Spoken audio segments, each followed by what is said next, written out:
Like, if you hear an employee complain about Nav Canada, there's probably something wrong with the employee. Like, it's such a good company. Welcome, Podcasting on a Plane. I'm Brandon Gonzalez. I have a question for you today. Do you like email signatures? You know, at the end of an email, like when you email me at brandon@podcastingonaplane.com, at the bottom it'll have my name, my title as host of the podcast, my phone number, if you're lucky, and the website address. You know, the usual. Everything you need, nothing you don't. But some people get really into these. Like they'll include an inspirational quote straight off a motivational poster. And maybe it's just me, but it seems like the more salesy the person, the more often the quote is about something like integrity. Anyway, I was going through my emails the other day and I ran across something I found to be really interesting. It was in the email signature of someone I was thinking to interview. And it said that she was a Nav Canada employer brand specialist. Oh, and an air traffic controller. Note to self, add air traffic controller to email signature. End of note. Anyway, that struck a nerve with me. And I was like, either that's the most ridiculous, edgy, speaky job title I've ever heard, or possibly the coolest thing ever for air traffic. And I hoped it was the latter, because sometimes job titles get a little silly. Like that time I bought a pair of jeans at a really bougie department store, and then the guy gave me a business card proclaiming him to be a denim specialist. I decided this needed some more research. Luckily, it turned out to be legit. Cool, I'd probably do that. Although, I've never seen brand specialist listed on USA Jobs before, and particularly not with a 2152 job code attached. By the way, that's the one for controllers. But believe it or not, there was something even better in there. Yeah, in the signature. It wasn't an inspirational quote at all, but more of an inspirational state of being. It says she's the founder and the chair of Aviation Canada. Well, I went to the website, and here's what it said. Overcoming a decidedly challenging early life which left her dejected and disillusioned, a single mother raising 4 children, Kendra discovered quite by accident that the pathway to her own salvation lay in helping others find theirs. She enthusiastically embarked upon her quest to make a difference, fundraising for worthwhile organizations, even climbing Mount Kilimanjaro to raise money for a local hospital. Soon, she was heading up her own nonprofit organization, changing stories and choosing her own projects, such as the construction of a sports playground in El Salvador. Her longtime career as an air traffic controller opened up more horizons for the aspiring young woman, literally as well as figuratively, when Kendra, recognizing the negligible female presence in the industry, set out to remedy the situation with Elevate Aviation. All right, new note to self, elevate to higher state of being and reflect new status in email signature. End of note. Seems Kendra came from a bit of a rough place. But what she's doing now is affecting people all across Canada. And the type of work that she's doing there is changing the futures of so many young women entering our industry, which I might remind you is global. Real quick before we start, I want to mention that the B word shows up a couple times in our talk. It's not exactly a 4-letter word, but I thought I'd warn you just in case you have little ones around. So, today on the show, how volunteering saved a life, and how Elevate Aviation is working to create a shift in the industry that promotes gender balance by connecting women with a network of support, and how they encourage women to pursue careers in the industry and provide support to those who dream of a career in aviation. Don't go away.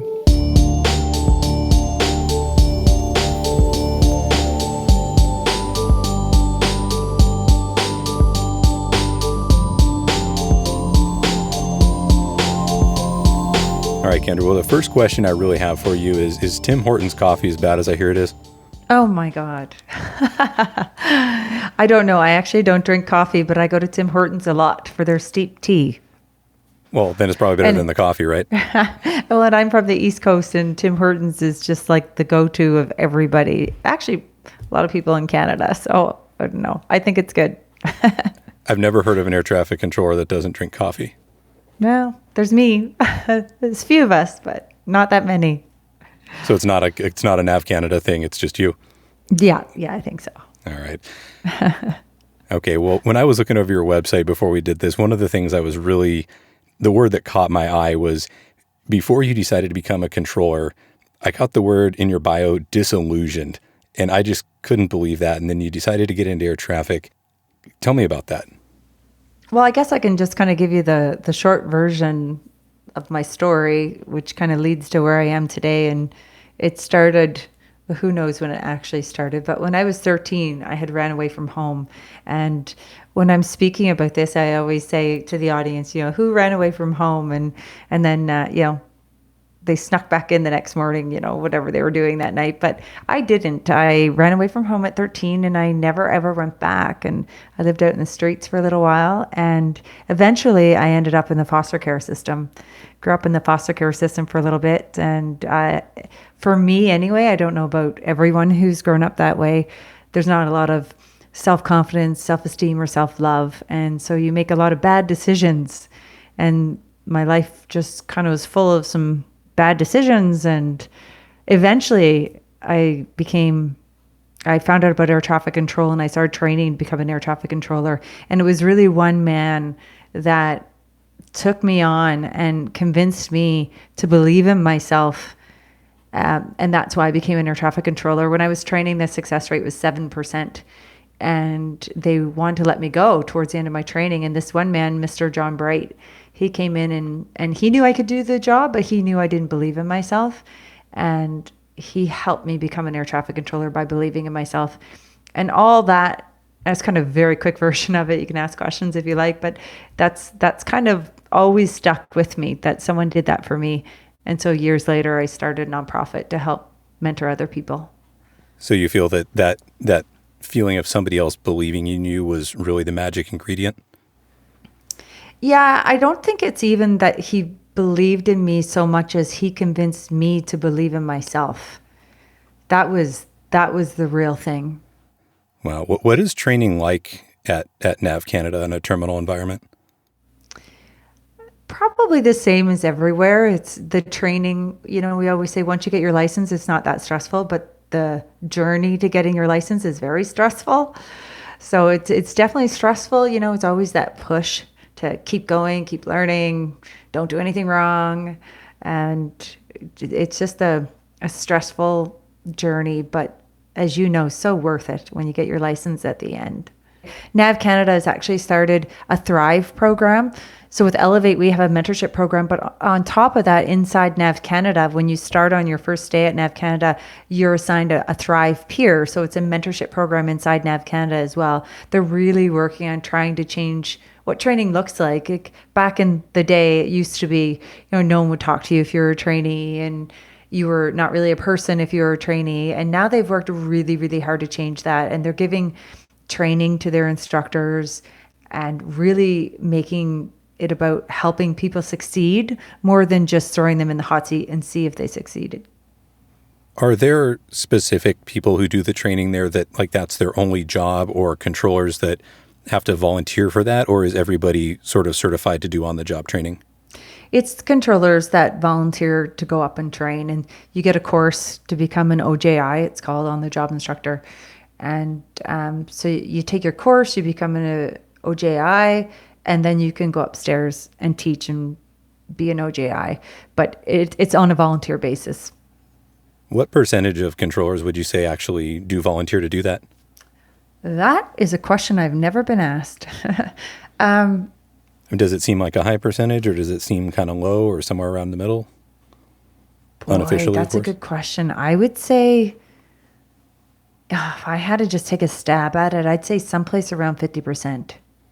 So somewhere around the middle? Yeah. Okay. Yeah, I really don't know. That's a good question. No, I like that, though, that, it's not everybody just is expected to do it and that's it, because so many people don't want to do it. They're not interested. And then, if you don't want to do it, you're probably not going to be a very good teacher. Yeah, that's right. I noticed you're a Nav Canada Employer Brand Specialist. What is that? Mm-hmm. Well, because I've been doing Elevate for so long, and it's been really interesting when I started out doing what we're doing with Elevate, and before it was actually even called Elevate, Nav Canada, there was different leadership, and Nav Canada told me, don't say their name in the media, don't talk to the media, and they really avoided everything that I was doing and that our team, as we were building a team, what we were doing. Now with the new leadership and just, I guess, the way the world has changed, the leadership at Nav Canada has really gotten behind and supported what we're doing, so much so that they've given me a 6-month term to not be an air traffic controller right now, and they're paying me to basically work from home and travel the country and talk about careers in aviation and just raise awareness for Nav Canada and raise awareness for other careers in aviation. So it's been just an absolute blessing in my life that they believe in me and they believe in what we're doing enough to actually create a position. Despite the fact that you're private, do you have any sort of labor union or work group or anything like that that represents you other than just the employer? Yeah, we do. We have a union. It's called CACA, and we all, as controllers, we have to be part of that union. I know the FAA, it seems there's a choice from what I understand, but in Nav Canada, we all become part of the union, and we just basically, when you qualify, you sign up for the union. Is it a dues paying kind of thing, or is it just like a automatic? Yeah, we pay our dues. Pay dues. Okay. Yeah. What got you going to the point that you decided to start a nonprofit? Well, I think it was basically, when I look back on my life, it was all leading to that. But one of the tipping points was when I was divorced. It was a devastating divorce. And I ended up really depressed. And I have 4 kids, and I was just trying to cope. And it was to the point where I was just not coping. It was not good. And I knew I had to do something. And so I started to volunteer, and I started to volunteer with the Make-A-Wish Foundation. And I remember showing up at the Make-A-Wish Foundation, and I sat at the back of the room because I was just depressed and I didn't want to be there. I just knew I had to do something. And they said, make a big deal out of the person that you want to give a wish to. And they said, don't skimp on that. Like, just dream and think of what you can do to make this person's wish fantastic. So we all got in line for our wishes at the end. And of course I was at the end of the line, and everyone was getting like, trips to Disney World to see a princess or go see a singer. And I get up there and I get a hot tub in Leduc. And Leduc is a little tiny town, outside of Edmonton. And I was like, a hot tub? What am I going to do with this hot tub? And so I went back home, and I kind of just started, it started building, and it was like, well, maybe I should get pizza. And then it was, maybe I should get the firefighters to come out and fill up the hot tub. And then it grew to this parade. And I was walking down the front of this parade with volunteers and balloons and fire trucks and police cars and mascots. And they named the day after her. The mayor was there, and people were coming out from all over the streets to look at this parade. And we turned the corner, and I could see her mom, this little girl who had to make a wish for the hot tub. Her mom pushed her out in the wheelchair. And I watched her the whole time. And the minute that she saw the hot tub, changed my life. It really changed my life. Up until that point, I was always a reactor to life. And I always said, whatever's meant to be is meant to be. And I lived my life that way. But when I saw this little girl see the hot tub, 2 things just hit me hard. And one was that I realized that I could visualize something in my head, set a goal, take steps, and achieve it. And the other was that I realized doing things for other people made me really happy. And it was the first time that I'd been happy since I could remember. And from that moment on, that changed my life. And I started volunteering, and I ended up climbing Mount Kilimanjaro with a local hospital. And in order to do that, I had to raise $5,000. And of course, I'm a single mom with 4 kids. How am I going to raise $5,000? So I decided to make a calendar with air traffic controllers. And that calendar sold out in 2 weeks and raised $10,000. And then a few years later, I was ready to just go out and start my own volunteer thing. So I started an organization called Changing Stories, and we went to El Salvador and built a play area. And so I did another calendar to fund that. And then it was in that calendar that I really started seeing that the women that we were getting in the calendar, because this time they weren't all air traffic controllers, they were pilots and aircraft maintenance engineers and ramp agents. And a lot of them were saying that, wow, I've never met 11 other women in aviation before. This is really cool to hang around and talk to other women about aviation. And then it's been growing ever since. So it kind of started by mistake. And I always joke that if I knew how much work it was going to be, maybe I wouldn't have done it. But we're here now, and it's growing, and it's just been an incredible journey, just seeing the lives that we're helping change. So then tell me about the start of Elevate. You woke up one day and just said, hey, after all this, now I know how to apply this to air traffic, or how did you actually decide to do something that would help women get into career fields in aviation? It started with that calendar, and after the second calendar, we were looking at making the third calendar. I knew I didn't want to be a calendar maker. Like it's just didn't really make sense that we're making these calendars, but we're watching these women come together that we're bringing together, and they were sort of mentoring each other. And I asked a lot of questions to a lot of people, and until it finally became clear that we need to start a mentoring program. And that's where it started, and we turned that into a nonprofit organization when we started our mentoring program. So we're now doing a 5-tier mentorship program. We're still working on the 4th and 5th tier; they're in development. But it's so awesome that we're doing this 5-tier mentorship program, and we started, speaking engagements, and we go into schools. We bring people out to us. We do cross country tours, and it just is growing all across Canada. And so I know it's meant to be, because we're just pulling on the reins right now and trying to slow it down, because we don't want to grow too big, because it's exhausting. So we're just, taking it step by step and see where it goes. So what are some of the services that your organization can provide for young women?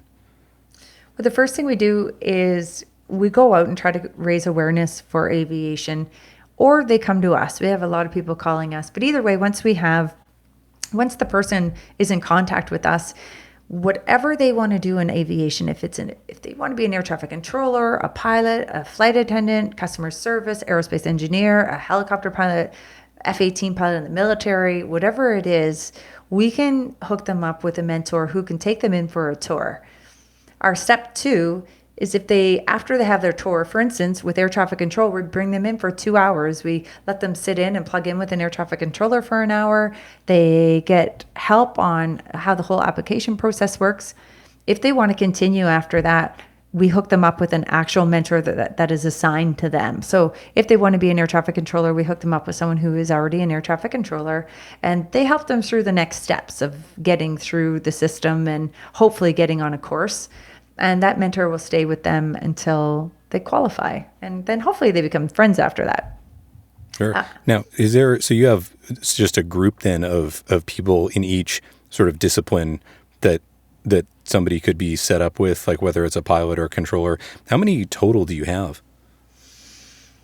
That's a good question. I don't really know right now. The last time I looked, I think we were at about 200 of the mentors, and growing. We're trying not to advertise it too much right now, because we need to get everything starts. It's funny how things start. Like right now we're working on a spreadsheet. So when people sign up, we put them on the spreadsheet and then we assign them a mentor, but that's becoming almost unmanageable. So we're looking right now, we just raised some money at our fundraiser for a mentorship program where we can automate that a little bit, because it's a lot of work, and these are volunteers looking after all this. So it's a lot of work, and we're just looking at ways to make it better so we can bring on more mentors, because we get people all the time asking us if they can be a mentor with us.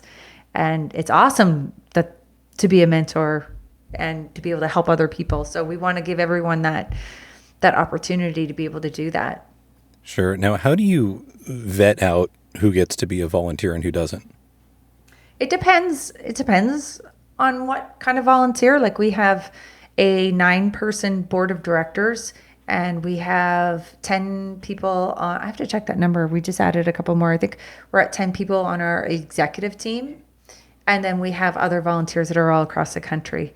So it all depends on if somebody wants to volunteer for us. We have, we send them to our volunteer Facebook page if they just want to be a casual volunteer. If they want to really get in on a project, then basically it's just conversations like, what can you take on? The first thing I always ask is, if you could volunteer at anything you want to do, what would you want to do? Because we've really found that if you put people in an area they're passionate about, it's going to soar. But if you put someone in an area they don't feel comfortable with, then it's just not going to work. So we match people up with places where they're passionate, and we watch what they do. And it's not really about controlling what they do. It's about watching them blossom and helping them grow, helping the volunteer grow. And so many of our volunteers have said, "Thank you for giving me my spark back." And that's amazing. So it's not just wonderful to see people who come in and find a career in aviation, but it's really wonderful to watch these women who are in aviation just flourish.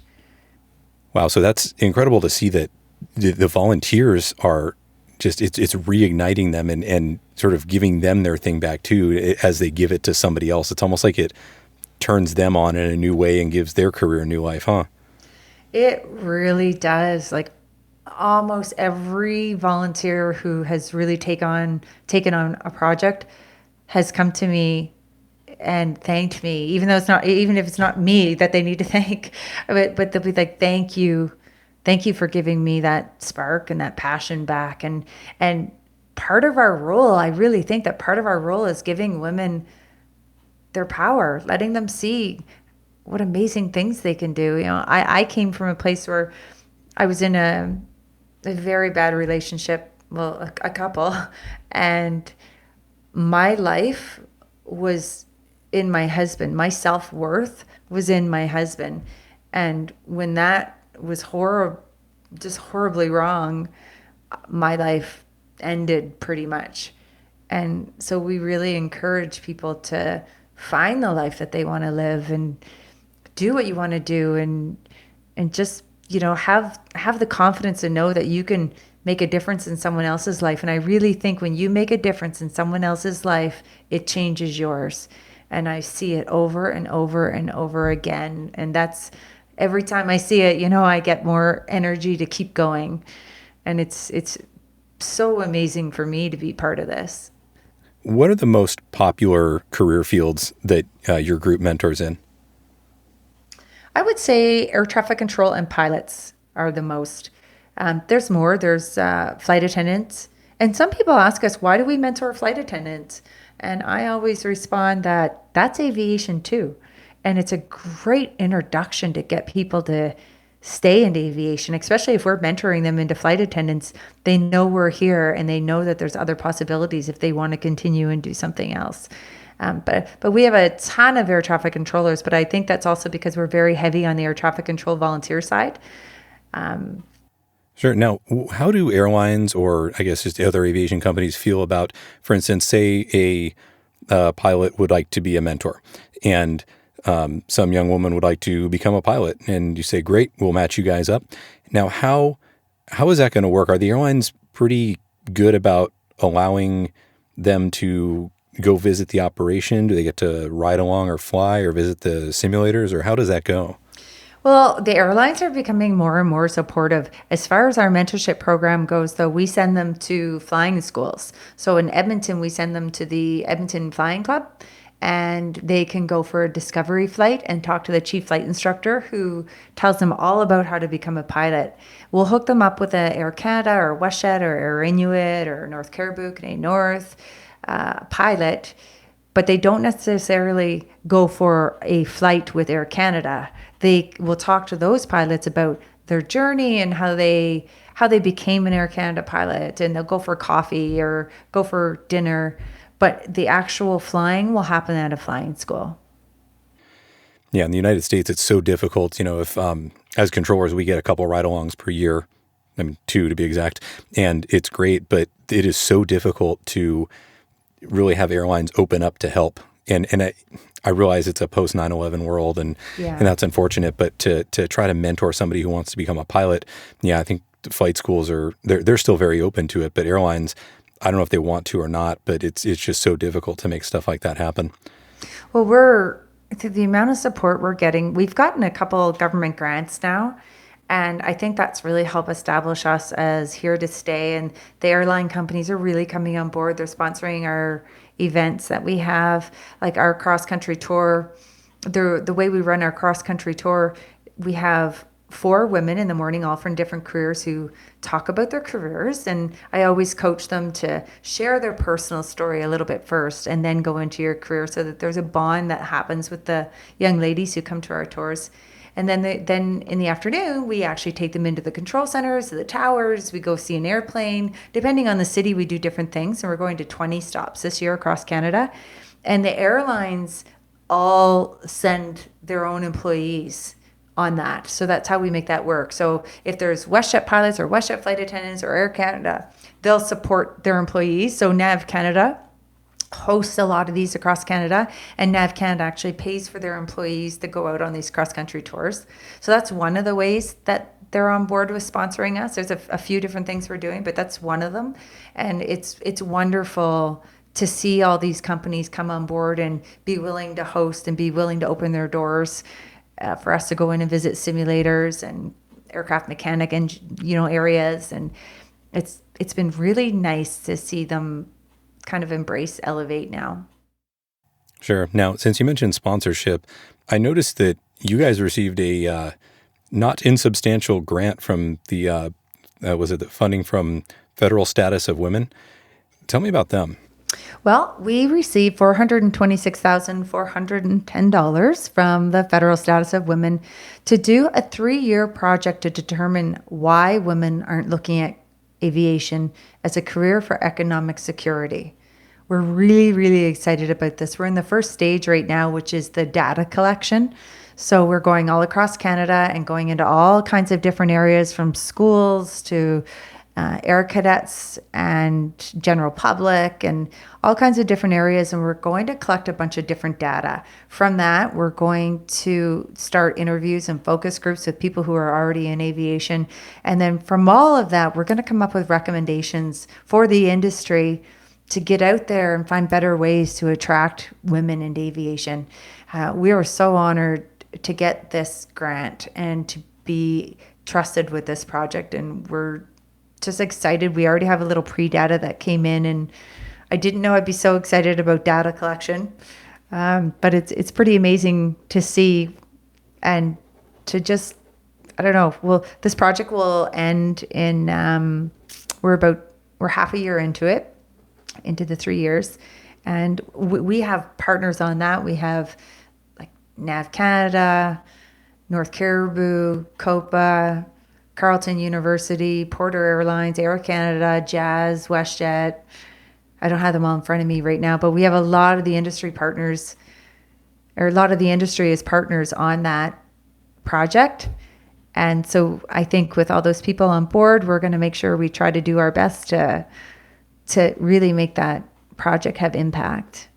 Sure. And, it's fascinating, too, that not only are you a resource for young women that would be interested in getting into these career fields, but also that the government would be considering you a resource to actually figure out an issue, figure out what's wrong, and then take action to do something about it.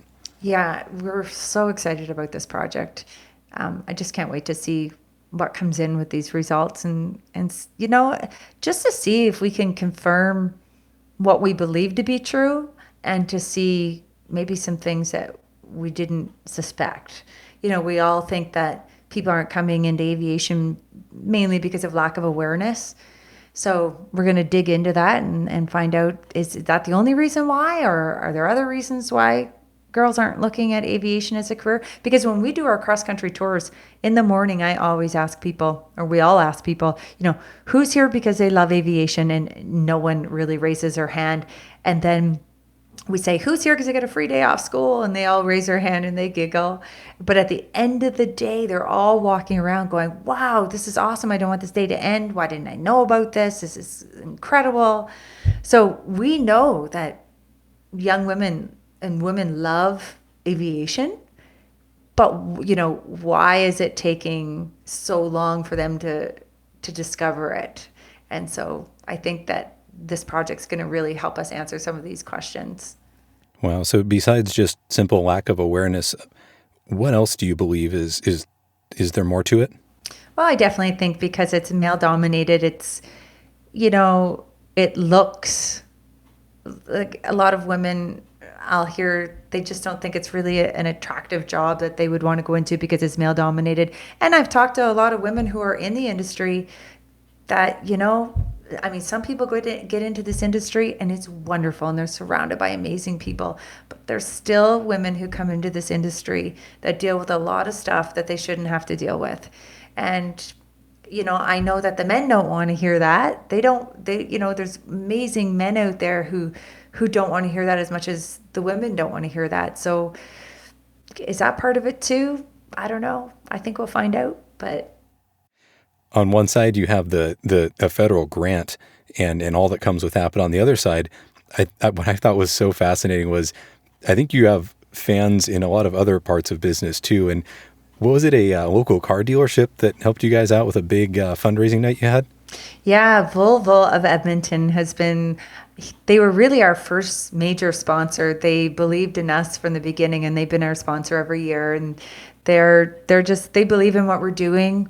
A lot of people have questioned, like, why are we targeting women to come into aviation?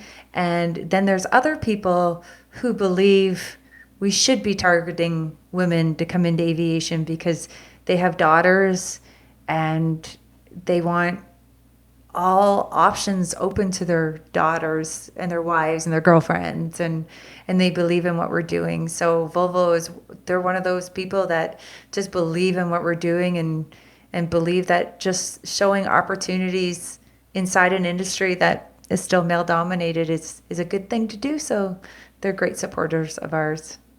So then what's next for you and Elevate? Well, we are announcing coming up next week that we just received some funding from the provincial government, from Labor, and we are starting the Elevate Aviation Learning Center. It's the first of its kind in Canada for aviation, and the Edmonton International Airport has given us a place to call home, and we have partners on this as well, like Nav Canada and the Edmonton Flying Club and North Caribou and Canadian North, and we have these partners. So we are doing week-long workshops out at the airport where students and adults will come out for an entire week and have hands-on fun learning experience about aviation. And they will actually get school credits for this. If they're in high school, they're going to get school credits. And so we're so excited about this project because I know what it's like to bring people out for one day for the tour. So now we're bringing them out for a whole week. So in one day, they'll learn all about air traffic services and hands-on learning stuff they'll get to do. They'll get to play in the simulator, and then the next day will be airport operations. And then there's another day for aircraft mechanics. And then another day, I think the military's in for half a day. And technology and drones, and they're going to just get to have, and it won't be sitting in a class looking at PowerPoint. They're going to be doing stuff for the whole week. And our goal is really, hopefully, to continue to find funding for this and take it all across Canada. And who knows after that, but to start, take it, we would like to open 5 across Canada in 5 years, but I don't know if that's too a lofty goal, but I know if you don't dream big, you might as well stay in bed, I always say. Sure. What's something that you wish more people knew? That's a good question. I guess this is just what I wish. There's a voice inside our head that tells us that we're not good enough and that we shouldn't do things that we want to do. I have a name for that voice inside my head, and her name is Pillsbury Dobitch. I hope it's okay. I just said that word. Yeah. No, you're good. So I tell women the story of how I met Pillsbury Dobitch, and I was reading a book with my partner, Corey, and I said, Corey, do you have this voice inside your head that this book is talking about? And he said, yeah. And I said, why don't we name them? And he looked at me like I was crazy, but then he knows me, so he went along with it. And he said, Grant. And I said, Grant, why? And he said, because it always rants at me. And he said, what are you going to name yours? And without missing a beat, I said, Pillsbury Dobitch, because she's always telling me how fat I am, and she's always so mean to me. And I really learned when I put a name to it to quiet, make her be quiet, and that just created so much room for my visions and my goals and my confidence to grow and my self-esteem to grow and my self-love to grow. And I just would really like everyone else to know, if you're not aware of that you don't have to listen to that voice inside your head that tries to stop you from doing all the things you'd actually really like to do, to just do some work on that and be aware of that, because that's a life changer when you really focus in on that and start to ignore that negativity that you can tell yourself. One thing we didn't talk about, just two things. One thing is, another great thing about being a private organization, which I would love to see the FAA do, is we started an air traffic control summer camp last year. It's called Explore Aviation Summer Camp, and we picked 30 kids from all across Canada and flew them to Cornwall, Ontario, and we had a whole week of just immersing them in aviation. And we drove to Ottawa and we drove to Montreal, and when we dropped them off at the airport on Friday, they were crying because they didn't want to leave. They had such an amazing time. So that's an exciting adventure that we're doing. And last year we just did it for girls, and this year we're doing one for girls and one for boys. So that's something, I don't know if you want to add that in or not, but it's just something I maybe encourage FAA to look at as well, because it's really helping develop kids into aviation at a young age. The other thing is just, whenever I go out and speak, and not to schools so much, but more on the keynote side, and I guess it's back to that voice inside your head. I just always try to encourage people, but, a lot of women too, to just find the life that they love and find what they love doing and go get out there and just do it, and I really think that volunteering saved my life.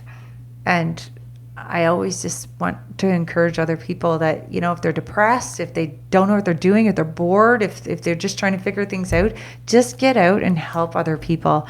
It just changes your life, and you never know what your life will turn into. Like for me to go from, living on the streets to running a nonprofit organization, basically just because I started to get out there and started to volunteer, it's life-changing. How would you know if Elevate is a success? How would you define that?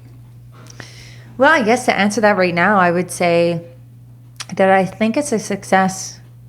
I mean, of course, there's different ways to look at this, but I'll answer it this way.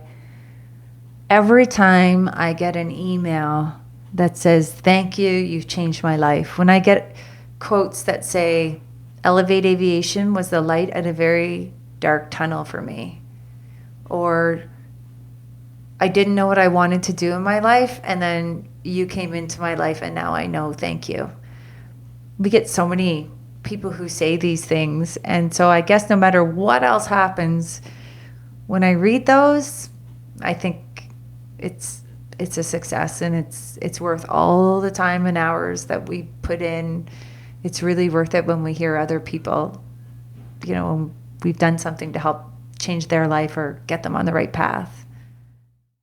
If you go to the Elevate website, which, if I didn't mention before, is elevateaviation.ca, and click on ESWA, you'll get to see a little more about that nearly $500,000 grant we talked about. You'll see a picture of Kendra. She's there giving a keynote speech. And sitting behind her in a chair is the Honorable Maryam Monsef, who's the Minister of the Status of Women Canada. And she had this to say, quote, "When women are without good jobs and stable incomes, we all bear the costs and consequences. Investing in the middle class and those working hard to join it means investing in women's economic security so that they, their families, and their communities can prosper. Our government knows that when we invest in women, we strengthen the economy for everyone. And that's why these projects are so important. They're creating the right conditions for women to thrive in their careers and their lives. By funding organizations that will target the barriers holding women back, we're ensuring that all Canadians, regardless of gender, have a real and fair chance at success." End quote. If you want to get involved with Elevate, the website again is elevateaviation.ca. Our website, of course, is podcastingonaplane.com. And while you're there, you can find links to Elevate, as well as subscribe to this podcast and connect with me, record feedback, schedule mentoring, check out Instagram, Twitter, Facebook, and of course, Patreon. Until next time, fly safe, keep it clean, and of course, don't forget to elevate. Good day.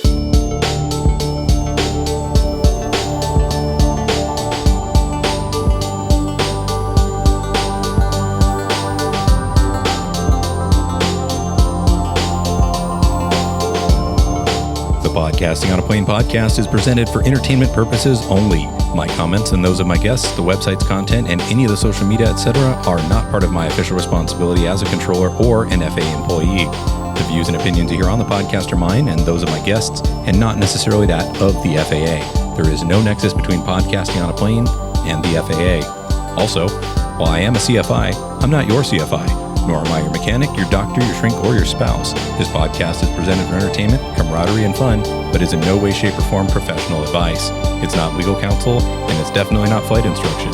If you are in need of professional advice, get some from somewhere more appropriate than a podcast, no matter how good this one may be.